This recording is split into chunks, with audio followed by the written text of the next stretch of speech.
Hello.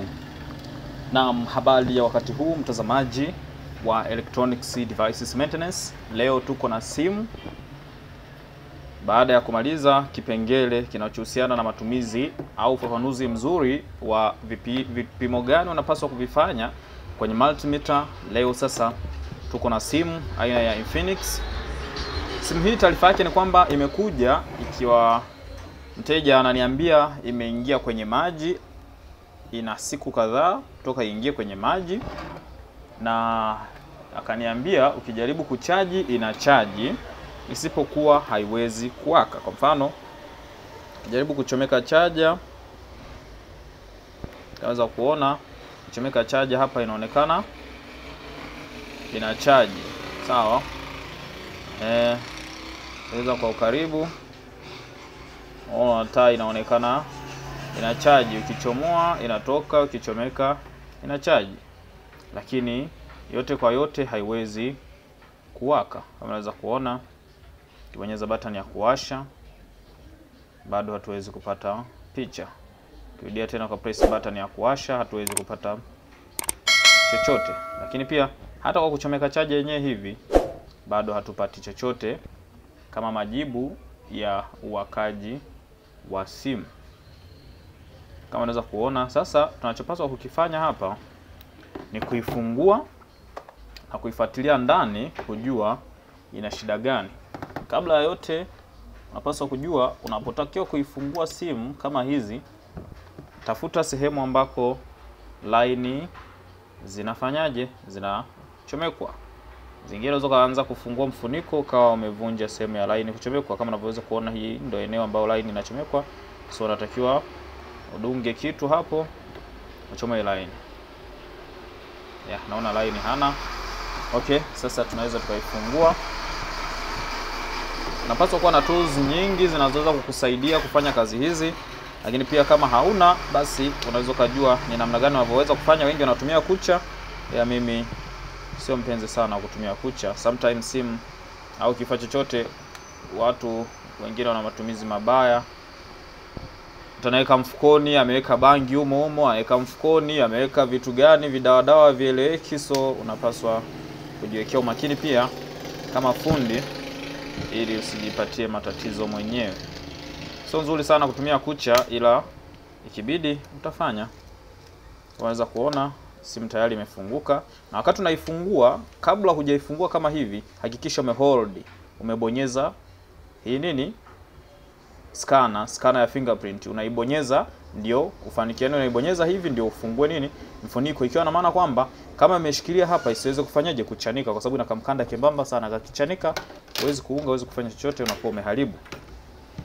Hivyo tunaweza tukaanza kuifungua simu. Sasa tunapotakiwa kuanzia kwa tatizo kama hili, tunapaswa kuanzia kwenye mfumo kwanza wa kuchaji, tujue kwamba kwa nini inashindwa kupokea nini, kupokea chaji. Yaani ukichomeka chaja haiwaki. Hapo tunaweza tukaanzia hapo kabla kugusa moja kwa moja kwenye saketi kubwa. Tunaweza tukaanzia hapo. Fungua.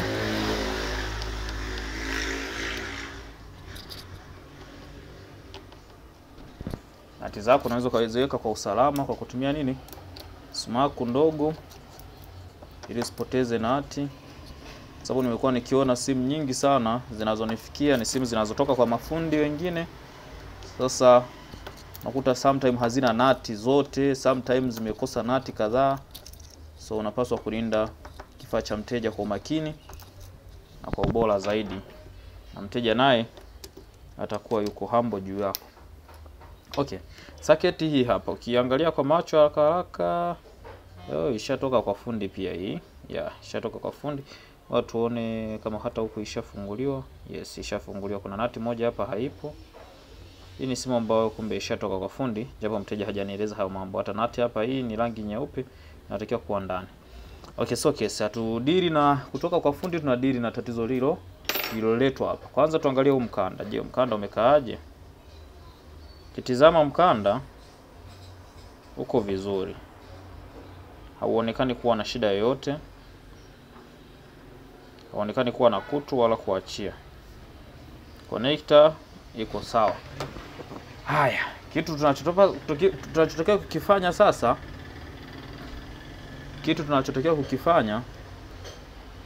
ni kuchomeka waya wa nini, wa chaja, kuona kwamba je, kutokea hapa chaji inafika.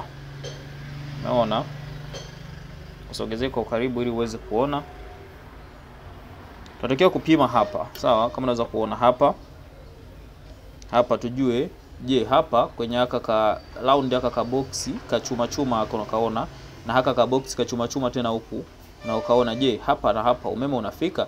Kwa sababu hapa na hapa ndio unapata chanya na hasi zinazotokea kwenye nini, kwenye chaja, zinakuja kuunga moja kwa moja mpaka kwenye haka ka pembeni, haka ka box kakubwa ka chuma na haka ka chuma kakubwa kambako kako huku, ndio zinapeleka moja kwa moja kwenye nini, kwenye saketi kubwa kwa ajili ya kwenda kuchaji betri. Sasa tunataka tujue umeme kutoka hapa na hapa umeme unafika haya maeneo. Sawa, kabla kudili na chochote tujue kwanza umeme unafika hapo. Haya, hapo ndio matumizi ya multimeter yanaanza. Fungua multimeter yako kwenye voltage, pima volt. Kwa kawaida tunatakiwa tupate volti 5. Kama hazifiki 5 basi ziwe 4 na kuendelea. Haya, tunaweza tukaanza pima volt. Multimeter hiyo hapo imerange kwenye upande wa volt DC. Gusa hapa, hiki kichuma cha hapa na hiki hapa, napata volti 5. Unaona kuna hasi volti 5, lakini kwa sababu nimegeuza, maana yake chanya iko hasi iko chanya.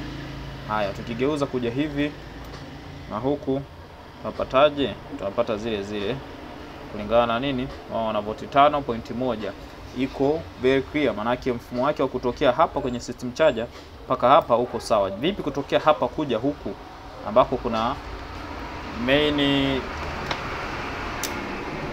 main card, tunaweza kusema kuna circuit ya simu yenyewe, kwa sababu hii ya chini ni circuit ya charge, ya kuchaji. Sasa hii ndo simu yenyewe, circuit ya juu hii ndo simu yenyewe. Sasa tujue, je, huwa umeme unafika huku?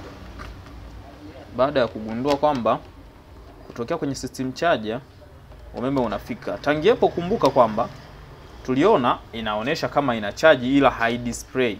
Sasa hutaki kuanzia kwenye kudiscuss kwamba kumbe ina charge tu, hapana. Anzia kule nyuma kabisa, mwanzo. Umeme unatokaje? Unatoka kiwango gani?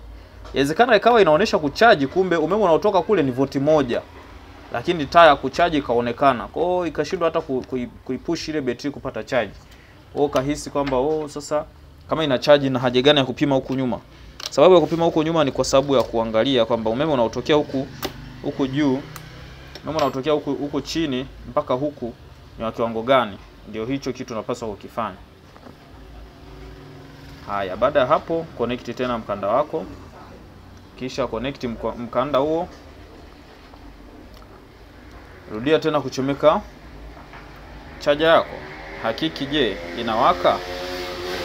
Sorry, haiwaki kwa sababu nimedisconnect hapa. Sasa nataka nipime hapa. Je, kwenye hii connector yenyewe kuna nini? Kuna umeme. Ukiangalia hii connector hapa, unaiona? Yes. Hapa pembeni hapa hivi.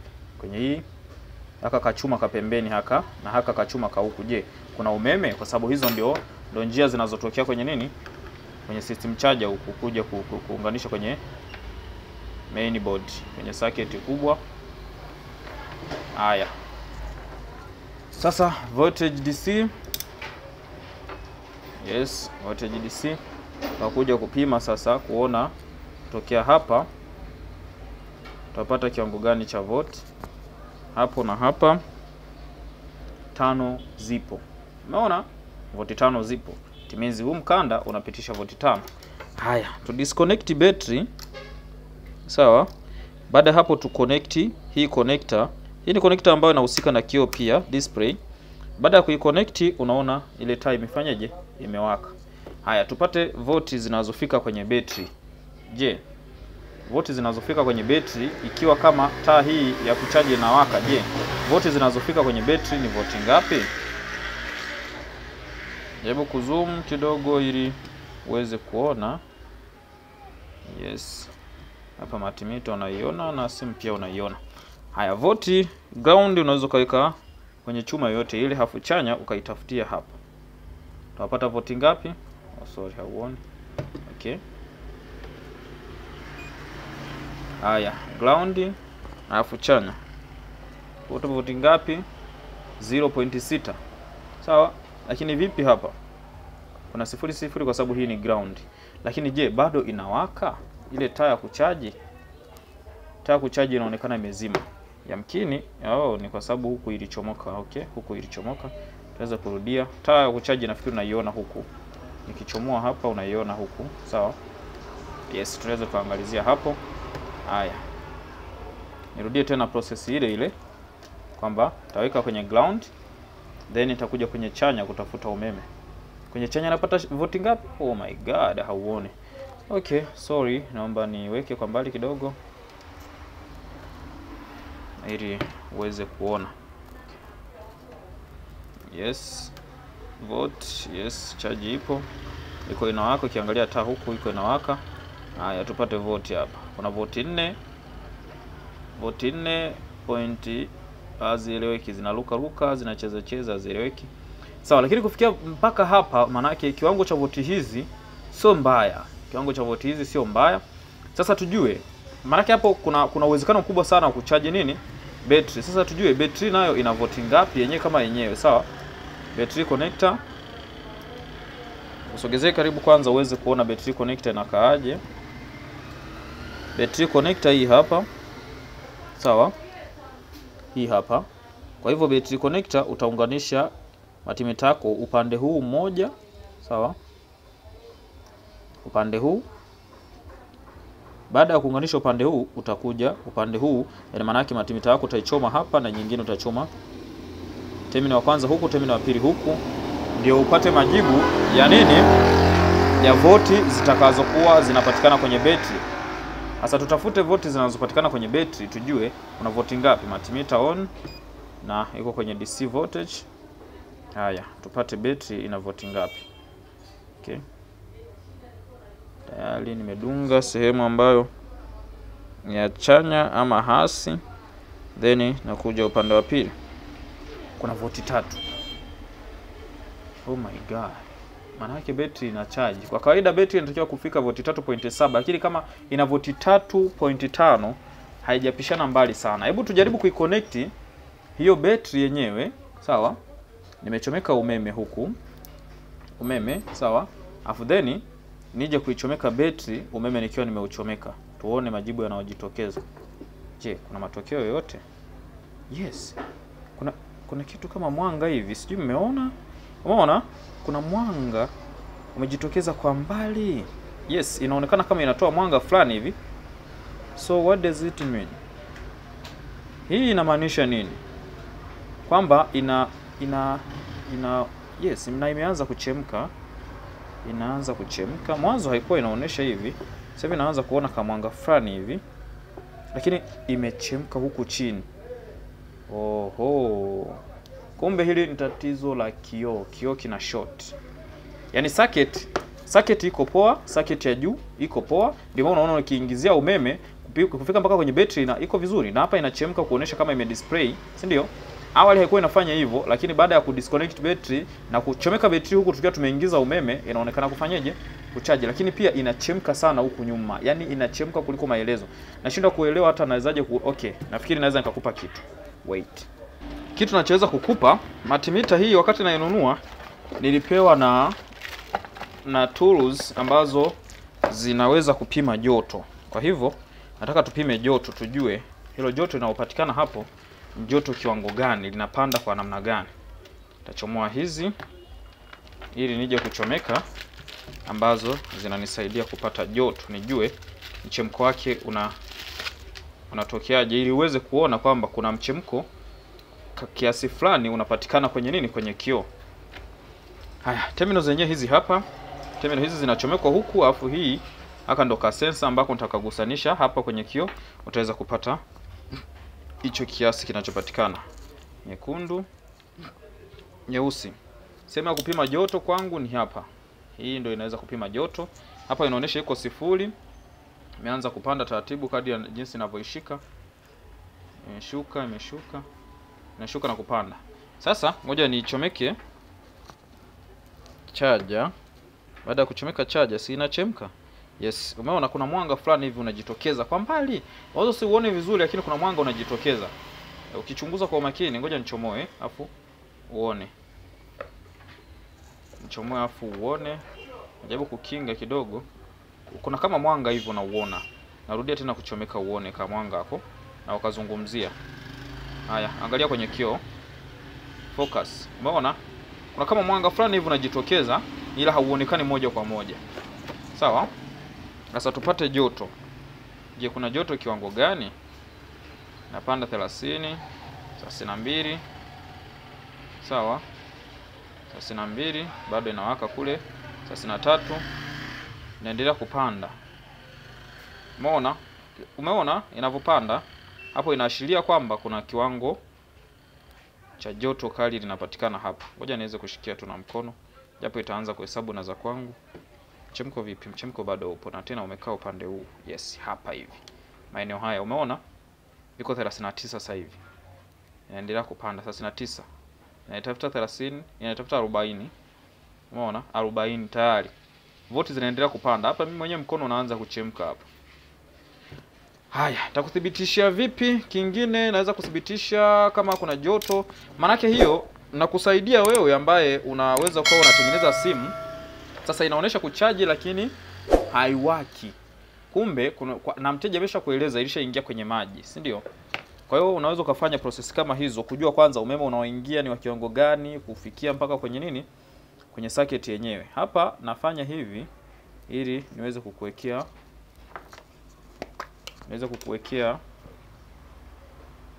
hii flux. Sawa, flux maeneo haya hivi. Yes.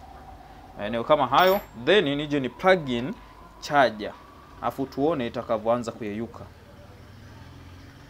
Focus kwenye flux. Kuna mwanga kama unatokea hivi.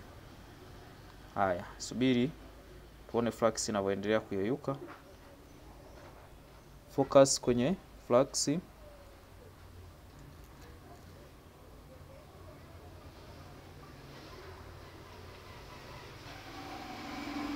Focus kwenye flux. Mchemko, ngoja tusikie. Yes, inaendelea kuchemka taratibu. Flux. Hapa bado haijachemka upande huu. Why? Mbona haichemki tena? Imekuaje? Ngoja nijaribu ku press button nione. Imewaka au? Umeona? Imeleta mwanga fulani hivi. Lakini haijawaka moja kwa moja. Ni kioo tu ambacho kinaonyesha kama vile kina mwanga lakini haijawaka moja kwa moja. Kama inaendelea kuchemka. Okay. Inaendelea kuwa inawaka, inakata, inawaka, inakata. Sasa kitu ambacho tunatakiwa tukifanya hapa, tuseparate kioo. Baada ya kuseparate kioo, tukikague kioo ni kitu gani kinachochemka. Sawa? Tukishabaini kitu kinachochemka kwenye kioo, basi itakuwa rahisi kuwa na majibu mazuri. Aidha tutengeneze kioo ama tubadilishe kioo kingine.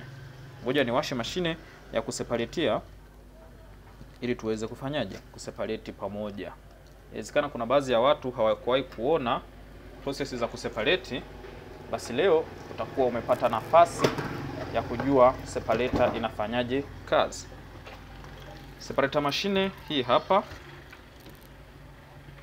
Hii ndio separator machine. Tutakia tu separate kioo. Sogeza kwa mbali kidogo tuweze kuona. Kama unaweza kuona, hii ndio separator machine, inatakiwa iwe na kadude kama haka. Sawa? Na unalenga matundu. Hapa kuna matundu yapo, kwa hiyo unalenga haya matundu yaliyoko kwenye hii na haya hapa yaweze kuendana, kwa sababu hii ina tabia ya kufyonza. Yani unapokuwa unahitaji kuseparate kioo, inafyonza na kukishikilia kile kioo. Baada ya hapo tunawasha separator yetu. Nitaisubiri kidogo itembee mpaka ifike walau 40%. Ikifika 40% then nitabonyeza hii button hapa. Unasikia nikibonyeza utasikia muungurumo. Kwa baada ya hapo ikishafikia hata 40%, utaweka simu then press hapo iweze kufanyaje, kuchemka. Wakati huo wakati nafanya hizo process, basi imeanza kusogea, iko saa 64.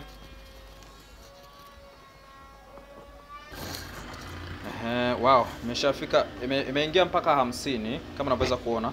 Sasa taweka nini, simu yangu hapa juu, sawa, then tabonyeza ile button. Utasikia na unguruma hapa, haiwezi kuachia simu, haiwezi kuachia na inaendelea kupanda. Tasubiri mpaka ifike 80%, 90 au hata 100 ndio nije niitoe. Lakini wakati inaendelea kuchemka huku, mimi niko nafanya process za kung'oa betri, kwa sababu betri sio nzuri sana kuchemka kwa kiwango ambacho cha centigrade zilizozidi, inaweza kalipuka.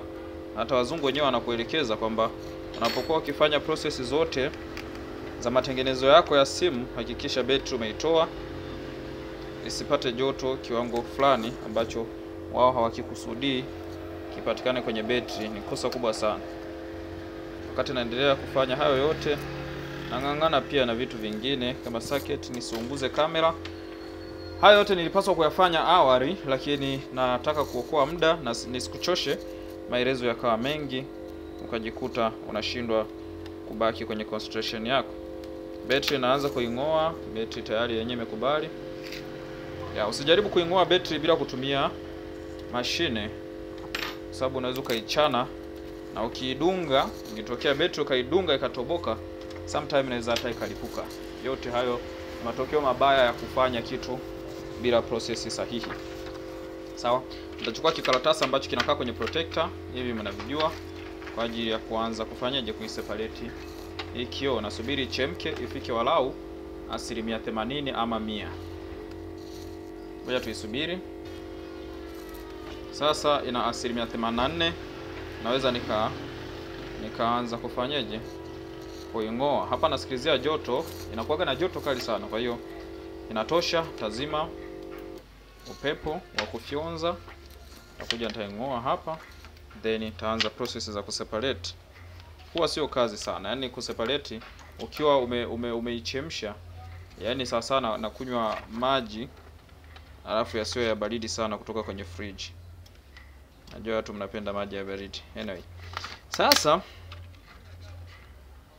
baada ya hapo, baada ya kumaliza kuseparate, sawa, umesha kifungua kioo chako kama hivi. Turudi tena kwenye process sasa ya kupima, kujua kioo chetu hiki, je, kimekaaje? Sawa, hiki kioo, je, kina shida gani? Haya, separator pembeni, kioo hiki hapa. Turudi on the step.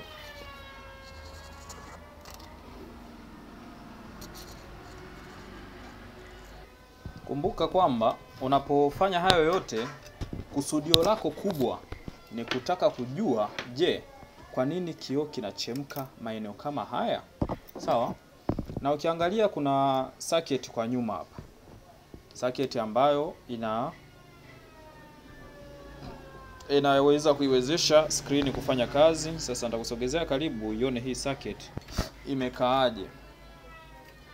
Sawa? Socket ndio hii. Hebu kutoa hiki karatasi. Yes.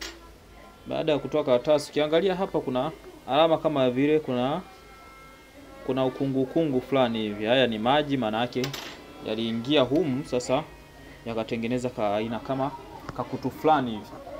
Sawa, nitaanza na kufanyaje, na kuisafisha kama ilivyo ada.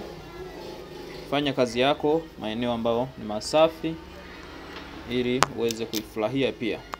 Kwa nyuma huku kichunguza kwa makini, ndani humu kunaonekana kama kuna kutu hizi, lakini tusidiscuss sana juu ya hizo kwa sababu huko ni sehemu nyeti. Inawezekana kusipatwe na maji kulingana na namna inavyokuwa imechomelewa mkanda. Tudiscuss juu ya hapa juu. Juu ya hapa juu ambako kunaonekana kuna nini? Kuna IC kwa hapo. Unaona imewakilishwa na alama U. Ukifuatilia kwa video ya kwanza hii ya juzi kati tu ambayo nimeipost juzi, utaweza kuona hiki kitu kwamba U inaashiria nini? U inaashiria IC, na hizi C zinaashiria capacitors. R inaashiria nini? D inaashiria nini? L inaashiria nini? Haya yote hivi vya alama unavyoona vimeandikwa hapa C hizi zinaashiria kitu fulani. Sawa, unatakiwa kuzingatia. Angalia zile video, angalia video iliyotangulia kabla hii, utaweza kufahamu na maanisha kitu gani. Sawa? Haya, baada ya hapo tunakuja tunarudisha tena kwenye circuit. Sawa? Tunairudisha circuit na kioo. Hii ndio ile circuit yake. Kuja kufunga circuit na nini? Na kioo. Baada ya hapo tunaichukua betri, tunakuja nao pia tunafanyaje? Tunaifunga. Baada ya betri tunatafuta circuit ndogo ile. Hii circuit ndogo, iko hapa. Okay. Hii circuit ndogo nayo pia tunapaswa tuje kuifunga.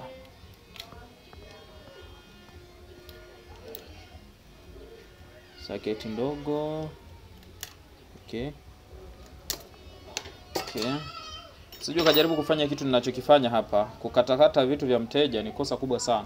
Najaribu kwenda tu speed ili uweze kunielewa, lakini weka umakini sana na vitu vya watu ili uweze kuendelea kusurvive kwenye kazi hii.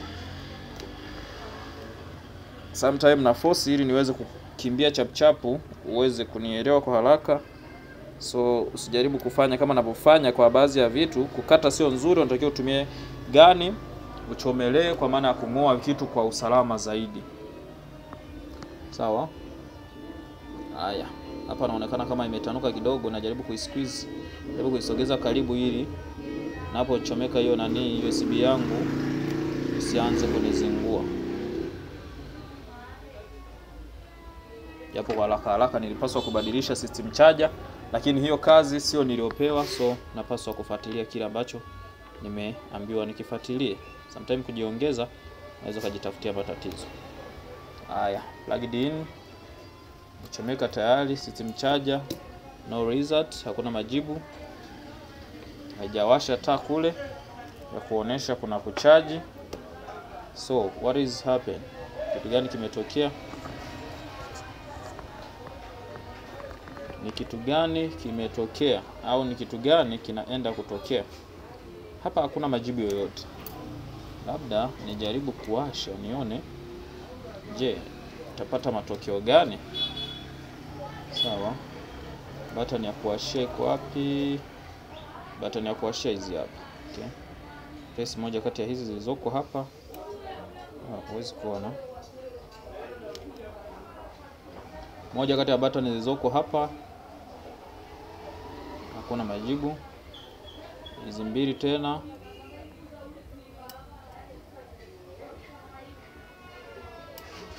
Kuna majibu.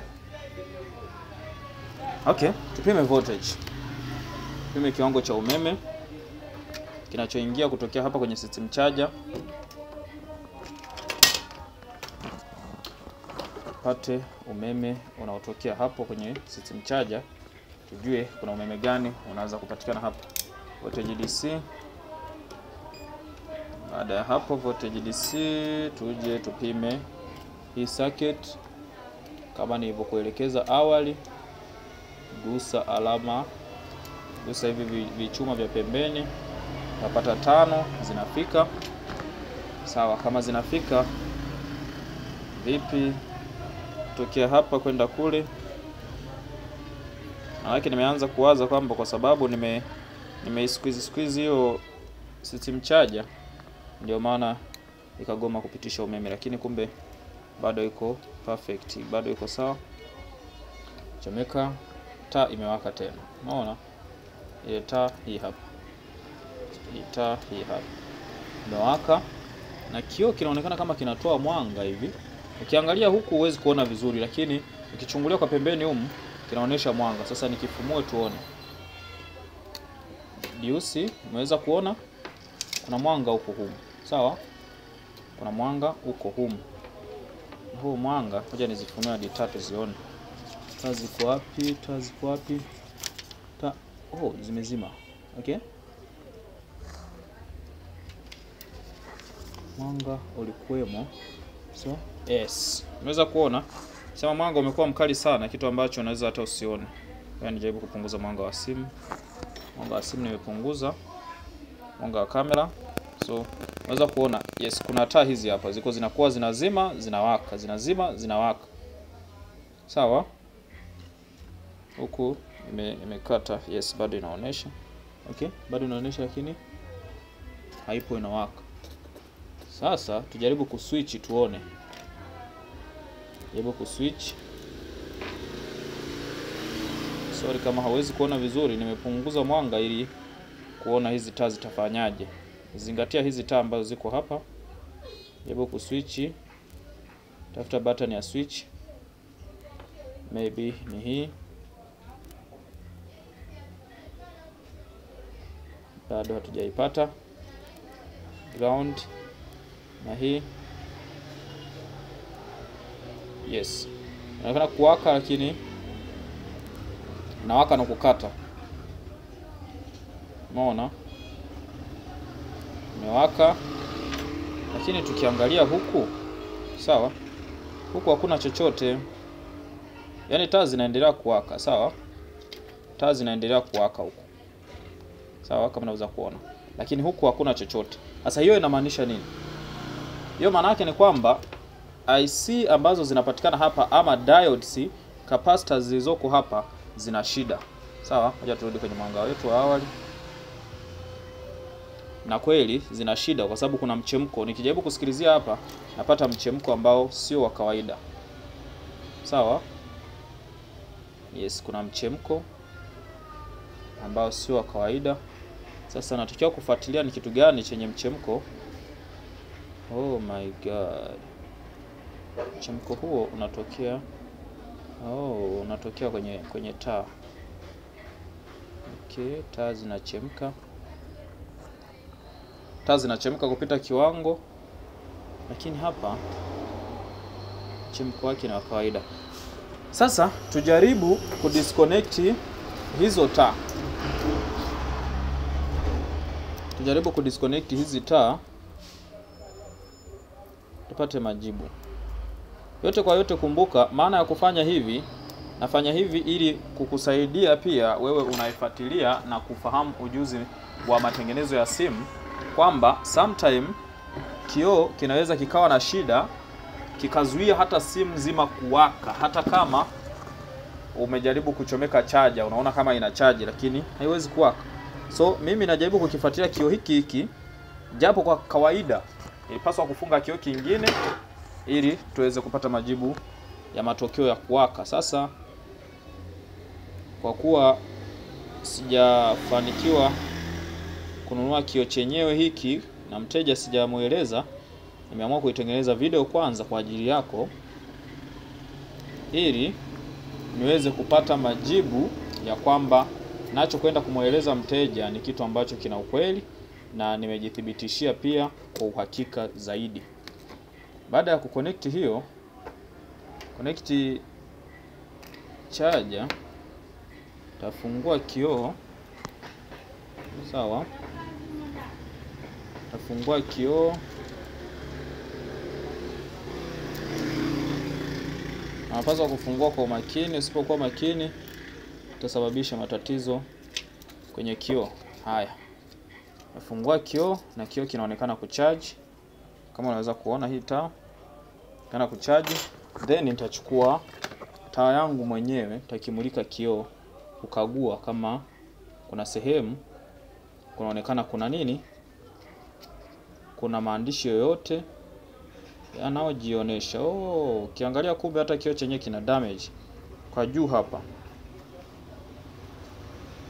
Kwa juu hapa ukichungulia hapa kuna damage. Kumbe ili tatizo haliishi tu kwamba kutoonesha labda ni kwa sababu kioo kina short, hapana.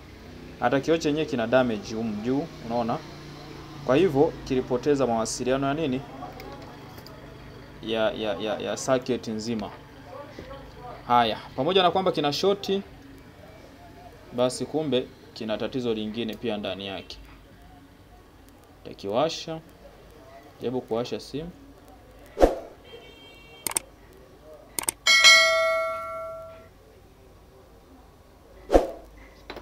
mpaka hapo inaonekana kuwaka.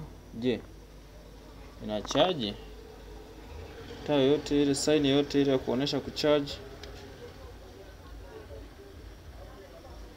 sign yote ile ya kuonesha kucharge hamna. Kwa hivyo napaswa kufunga kioo kingine. Hebu ngoja nitafute kioo tujaribu kutest kwa kuweka kioo kingine. Okay, nimejaribu kutafuta kioo, nimepata kioo ambacho naona kama vinaelekeana. So nitakitumia hiki ambacho nimekipata. Kioo hiki hapa viko kama vinaelekeana, so na imani mikanda inaingiliana. Tatesti kwa kutumia hiki, japo nacho pia kilitoka kwenye simu kikiwa kama kioo kibovu. Sasa nitatumia hiki. Yes, mkanda unaingia vizuri. Mkanda wa charge, mkanda wa kuchaji vipi unaingia? Ngoja tuone. Mkanda wa kuchaji perfectly unaingia safi kabisa. Okay, haya, battery connected, battery connected.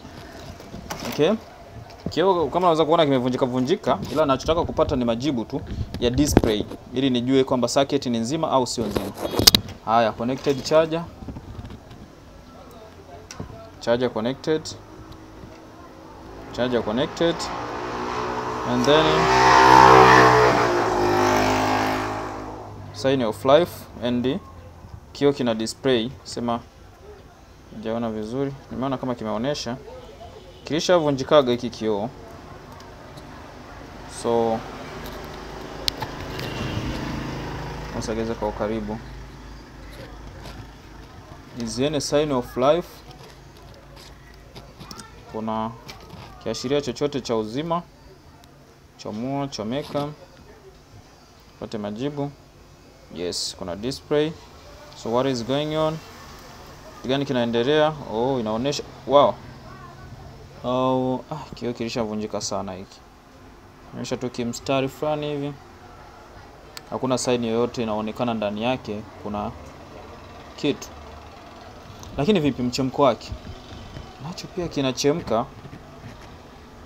pia kinachemka. Kwa hivyo tatizo halipo huku tu. Tatizo liko pia kwenye saketi kubwa.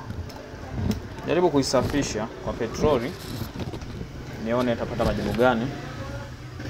Haya yote unapaswa kuyafanya fundi, kuhakikisha kwamba kile unachokikusudia ni kutibu tatizo la nini? La simu.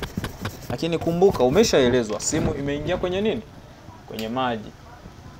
So haya yote unapoyafanya, unataka kuprove kwamba utakachokwenda kukifanya baadaye ni kitu kikubwa sana katika nini?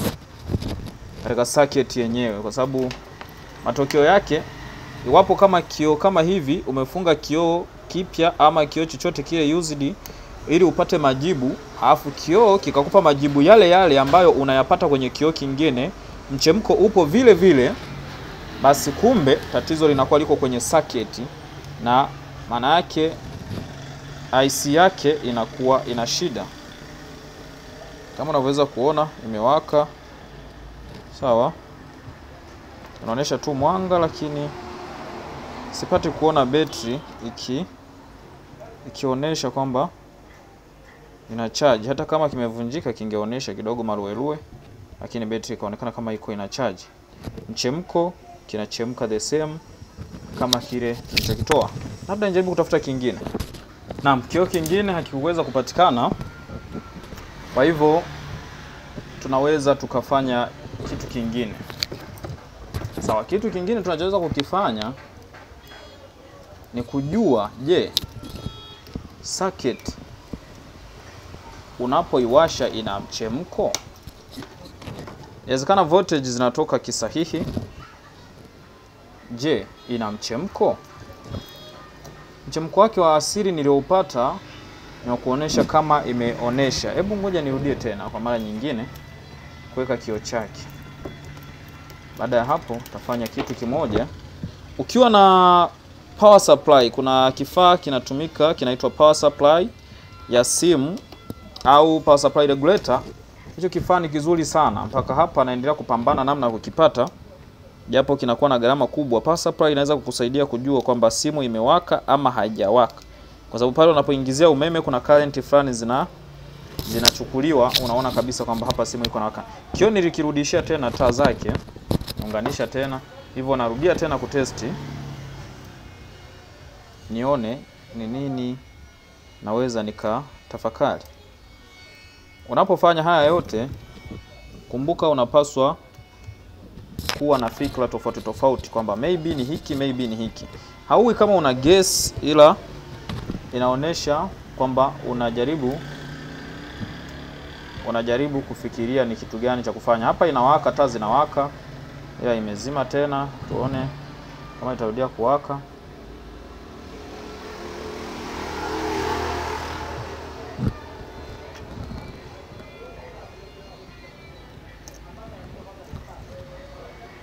Stop, haiwaki.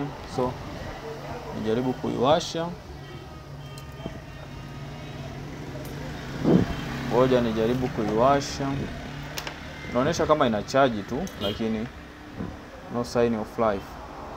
Yes. Unaweza kuona kumbe tatizo ni kioo. Tatizo ni nini? Ni kioo. Nikigusa hapa kama vile nabonyeza ile button ya kuwashia na kuzima, inaonyesha kabisa kama nazima na kuwasha. Umeona? Lakini nikifanya hivi inawaka tena. Nikifanya hivi inazima. Nikifanya hivi inawaka. Nikifanya hivi, yani hapa ninapokuwa nagusa huku. Angalia kwenye socket huku. Ninapogusa hivi inawaka, nikigusa tena inazima, nikigusa inawaka. Ni kama vile umechaji, afu unakuwa unabonyeza button ya kuwashia na kuzima. Kwa hivyo, kumbe socket ni nzima. Socket ni nzima, tatizo liko kwenye kioo. Wow. Hapa tunaweza tukawa tumepata majibu mazuri. Kitu cha kufanya ni kufunga tu kioo kingine. Niliwaza kwamba socket itakuwa na shida, lakini socket ikiwa na shida, ndugu yangu, kunaweza kukaa na ugumu sana wa kuitengeneza simu, ama pengine hata kufeli kabisa. Kwa sababu unaweza kadiri na socket upande wa processor kubwa. Kwa sababu kama simu haiwezi kuwaka, utadiri kwanza na IC inayohusika na nini? Na umeme. Sawa? Ambao wanaita power supply. Lakini pia unaweza kadiri na IC inayohusika na nini?